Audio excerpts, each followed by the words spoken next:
तो गाइस कैसे हैं आप सब लोग। एसओएस के एपिसोड 48 के साथ हाजिर हो। तो लास्ट एपिसोड के एंड भी हमने देखा था कि हमारा वी योनो जो होता है उसकी बहन उसे मिल जाती है और उसकी बहन जो होती है वो उसे देखकर काफी ज्यादा खुश भी होती है और एक्साइटेड भी होती है। तो वी योनो उससे पूछता है क्या वाकई में तुम मेरी बहन सूर्य योन हो। तो वो कहती है तुम्हें क्या लगता है कि मैं तुम्हारी बहन नहीं हूँ, क्या तुम अभी भी यहाँ पर अपनी बहन को पहचान नहीं रहे। तो हमारा वी योनो से कहता है कि 5 साल हो चुके हैं, 5 साल पहले तक तो तुम जहाँ पर मेरी कमर तक भी नहीं पहुंचती थी और आप देखो तुम जहाँ पर मेरी चीन तक पहुंच चुकी हो, यानी कि तुम इतनी लंबी हो चुकी हो। मैं तुम्हें जहाँ पर कैसे पहचानूंगा और ऊपर से तुमने अपना नाम भी यहाँ पर जाली रखा हुआ है, यानी फेक रखा हुआ है। तो वो उसे कहता है कि बताओ कि तुमने अपना नाम फेक क्यों रखा है। तो इसी के साथ ही उसकी बहन उसे बताती है कि असल में ये बड़े भाई की वजह से है। ब्रदर सानो ने कहा कि मुझे अपना नाम चेंज करके अगर मैं मार्शल आर्ट्स की ट्रेनिंग करना चाहती हूँ या फिर कहीं पर जाना चाहती हूँ तो अपना नाम चेंज करके जाना पड़ेगा, वरना मुझे दिक्कत हो सकती है। इसी वजह से मैंने अपना नाम चेंज कर दिया ताकि कोई मुझे पहचान ना पाए। तो महावीर योनो से कहता है कि वाकई में बड़े भाई ने ऐसा ही कहा था, मुझे लगता है कि सिर्फ और सिर्फ वही ऐसा कह सकता है। फिर साथ ही उसे कहती है कि इतने अरसे तक तुम कहां पर थे, हम लोग कहां पर तुम्हें नहीं ढूंढ रहे थे,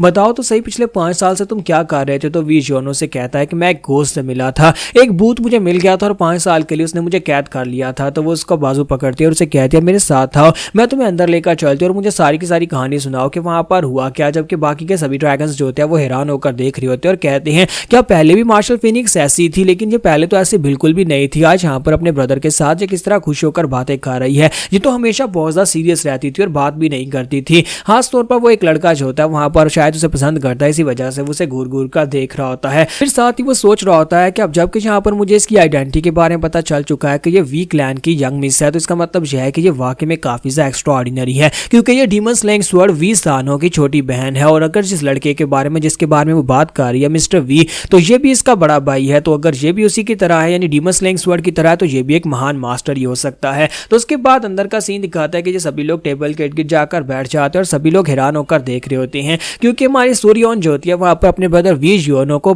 खाना खिला रही होती है और कहते हैं देखो तो जरा तुम कितने दुबले पतले हो गए हो। जब 5 साल पहले तुम्हें देखा था तुम इतने मोटे और लेजी हुआ करते थे कि तुम सारा दिन बिस्तर से नहीं निकलते थे और आज देखो तुम कितने ज्यादा स्किनी हो गए हो। जबकि वो लड़का जो होता है सामने बैठा है सब कुछ देख रहा था और कहता है कि मुझे तो नहीं लगता ये किसी भी एंगल से कमजोर हुआ है। जबकि वी योनो से कहता है कि मैं बहुत ही मुश्किल वक्त से गुजरकर यहाँ तक पहुंचा हूँ। तो सूर्योन कहते हैं कि हाँ तुम्हें बहुत ज्यादा प्रोटीन चाहिए, इसी वजह से मैं तुम्हारे लिए स्पेशल खाना लेकर आई हूँ। जबकि इसी के साथ ही मास्टर मूजिन उसे कहता है कि मार्शल फिनिक्स अगर तुम यहाँ पर वी क्लैन की 3rd यंग मिस हो तो इसका मतलब यह है कि तुम्हारी फैमिली के अंदर तो काफी सारे पावरफुल लोग हैं। तुम्हारे फादर के बारे में कौन नहीं जानता, तुम्हारे फादर को लोग ग्रैंड मास्टर कहते हैं, वो एक कमाल के मार्शल मास्टर हैं, उनकी तलवारबाजी किसी से छुपी हुई नहीं है। और उसके बाद उनका बेटा जो कि डीमन स्लेइंग स्वॉर्ड के नाम से काफी ज्यादा फेमस है, और फिर उसके बाद यहाँ पर एक मार्शल फिनिक्स, और अब यहाँ पर वी योनो जो है वो खुद भी यहाँ पर एक मार्शल मास्टर है। अगर इसी तरह चलता रहा तो मुझे लगता है कि एक दिन तुम्हारा वी क्लैन जो है बहुत ही जल्दी सबसे बड़ा क्लैन बन जाएगा और बाकी के सभी क्लैंस को पीछे छोड़ देगा।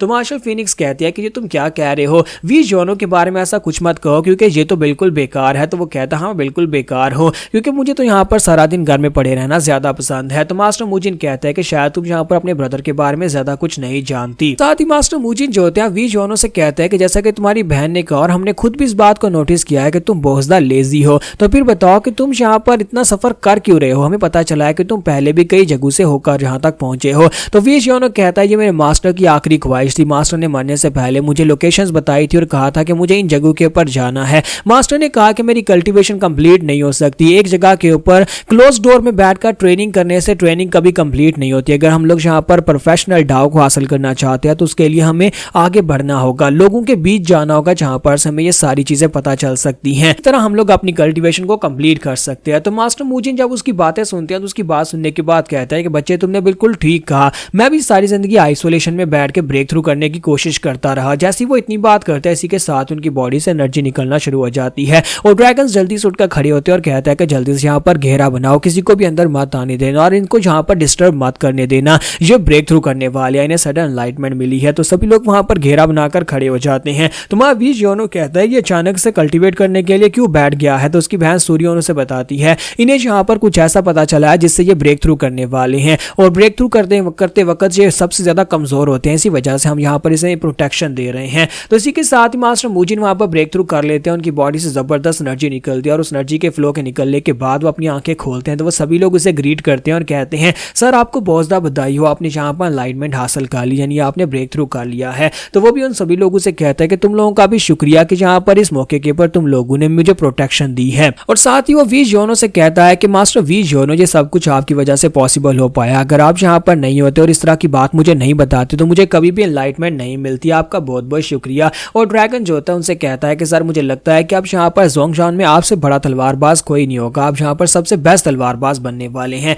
जबकि मास्टर वी जो होते हैं वो हमारे वी जोनो की तरफ देखकर सोच रहे होते हैं कि जब तक ये मॉन्स्टर यहाँ पर है मैं यहाँ पर सबसे बेस्ट तलवारबाज कैसे बन सकता हूँ। फिर साथ ही मुजिन उनसे कहता है कि तुम लोगों को भी यहाँ पर इसी तरह से मेहनत करते रहना होगी और मुझे लगता है कि एक दिन तुम सभी लोग भी यहाँ पर मुझसे आगे निकल जाओगे। इससे पहले कि मैं अगला ब्रेक थ्रू करूँ तुम सभी लोग मेरे लेवल तक पहुंच जाओगे। तो वो कहते हैं जी मास्टर, हम लोग पूरी लगन के साथ मेहनत करेंगे। सबके पीछे हमारा वी जोनो जो होता है वो अपनी बहन के हाथों से वहां पर खाना खाए जा रहा होता है। तो इसी के साथ ही सूर्योन जो होती है वी जोनो से कहते हैं कि अब तुम आके क्या करोगे, तुम्हें पता है ना कि जब ब्रदर सानो तुमसे मिलेगा तो वो बहुत ज्यादा गुस्सा होने वाला है और मुझे लगता है कि तुम्हें बुरी तरह से पीटेगा भी, क्योंकि पिछले 5 साल से वो तुम्हें दिन रात ढूंढ रहा था और तुम उसे मिल नहीं रहे थे। तो हमारा वी जोनो से कहता है कि हाँ तुमने बिल्कुल ठीक कहा कि वो मुझे पीटेगा, लेकिन इस बार वह ऐसा नहीं होगा क्योंकि इस बार मैं खुद भी काफी ज्यादा स्ट्रॉन्गर हो चुका और मुझे लगता है कि मुझे यहाँ पर उससे मार खाने की बजाय उसे पीट देना चाहिए। अगर मैं उसे पीटूंगा तो ज्यादा बेहतर रहेगा। तो इसी के साथ उसकी बहन सूर्योन उसे कहती है ये क्या बकवास कर रहे हो, तुम उसे कैसे पीट सकते हो। जबकि मास्टर मुजिन जो होते हैं वहां पर सामने खड़े अपनी तारीफें करवा रहे होते हैं और हमारा वी जोनो उसकी तरफ देखकर सोच रहा होता है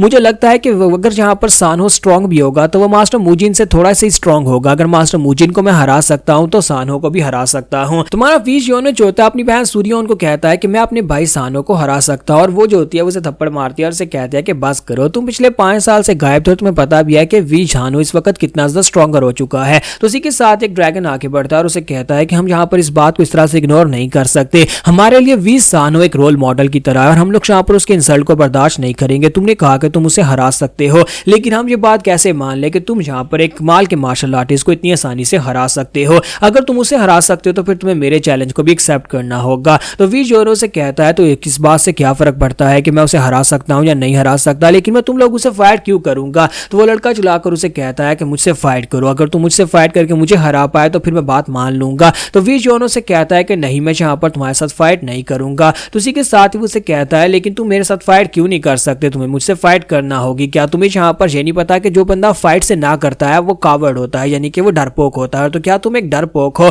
तो वी जोनो से कहता है कि जो डरपोक होता है वो ज्यादा जिंदगी जी पाता है, इसी वजह से मैं यहाँ पर एक डरपोक ही अच्छा हूँ, अगर तुम मुझे डरपोक समझते हो तो वही ठीक है। जबकि दूसरी मार्शल फिनिक्स जो होती है वो कहती है कि ब्रदर मुझे लगता है कि ये वाकई में एक डरपोक है और तुम्हें यहाँ पर इसे चैलेंज करने की जरूरत भी नहीं है, इसे ऐसे ही रहने दो। तो वी जोनो जो होता है आगे से इस बात को एक्सेप्ट तो कर लेता है, लेकिन मास्टर मुजिन आगे बढ़ते हैं और कहते हैं कि तुमने मेरे चैलेंज को भी तो एक्सेप्ट किया था, क्या तुम यहाँ पर इनके चैलेंज को एक्सेप्ट नहीं करोगे। तो वी जोनो से कहता है कि ये मुझे चैलेंज करना चाहता है, लेकिन तुमने मेरी तलवार को चैलेंज किया था और मेरे मास्टर ने कहा था कि जो तुम्हारी तलवार को चैलेंज करेगा तुम्हें उसको जवाब देना पड़ेगा, क्योंकि ये मास्टर की डिग्निटी का सवाल है। मास्टर की दी हुई एक तलवार ही तो मेरे पास है, तो मास्टर की डिग्निटी को बचाना मेरा फर्ज बनता है। अगर ये मुझे चैलेंज करेंगे तो मैं एक्सेप्ट नहीं करूंगा, लेकिन अगर मेरी तलवार की आनर को चैलेंज करेंगे तो फिर मैं जरूर एक्सेप्ट करूंगा। तो इसी के साथ ही वो ड्रैगन लड़का जो होता है वहां पर उसकी तलवार को चैलेंज कर देता है। तो फिनिक्स कहती है कि ब्रदर प्लीज शांत हो जाओ, ये तुम क्या कह रहे हो, मेरा ब्रदर बहुत ज्यादा लेजी है और जो तुमसे फाइट करके हार जाएगा और बुरी तरह से मार खाएगा और मैं ये नहीं देख पाऊंगी। जबकि ड्रैगन उसे कहता है कि सूर्योन तुम यहाँ पर से दूर रहो, हमें यहाँ पर इस फाइट को खुद से खत्म करने दो। तो हमारा विजन उसके चैलेंज को एक्सेप्ट कर लेता है और दोनों बाहर आ जाते हैं। और बाहर आने के बाद वो लड़का उसे अपने बारे में बताता है कि मैं सैंग क्लैन का यंग मास्टर हूँ और मैं यहाँ पर तुम्हारी तलवार को चैलेंज करूंगा। तो विजन से कहता है कि जो भी करना है जल्दी करो, हमारे पास तलवार है तो फिर बातें करने का क्या फायदा। तो वो उसे कहता है कि मेरी तलवार बहुत ज्यादा खतरनाक है। तो विजन कहता है तो फिर दिखाओ कितनी खतरनाक है। और साथ ही हमारा विजन से कहता है कि मुझे नहीं लगता कि तुम यहाँ पर पहले मेरे पर अटैक करना चाहते हो, तो फिर मैं ही तुम्हारे पर अटैक कर देता हूँ। तो विजन बड़ी तेजी के साथ उसे किक मारने के लिए आगे बढ़ता है। जैसे वो उसके करीब पहुंच जाता है तो सैंग लड़का जो होता है वो कहता है कि मुझे जंप करना होगा, मुझे इस अटैक को अवॉइड करना होगा। और जैसे ही वहां पर से जंप करके अवॉइड करने लगता है विजन चलाकर उसे कहता है नहीं नहीं बेवकूफ, यहाँ पर से जंप मत करना, क्योंकि अगर तुम जंप करने की कोशिश करोगे तो मेरी किक वहां पर पड़ेगी। और किक वाकई में वहां पर जा पड़ती है और उस बेचारे के अंडे फूट जाते हैं। तो यहाँ पर हमारी एपिसोड 48 का एंड हो जाता है। तो एपिसोड की एक्सप्लेनेशन अच्छी लगी हो तो कमेंट करके जरूर बताइएगा और वीडियो को लाइक करना मत भूलिएगा। Thank you.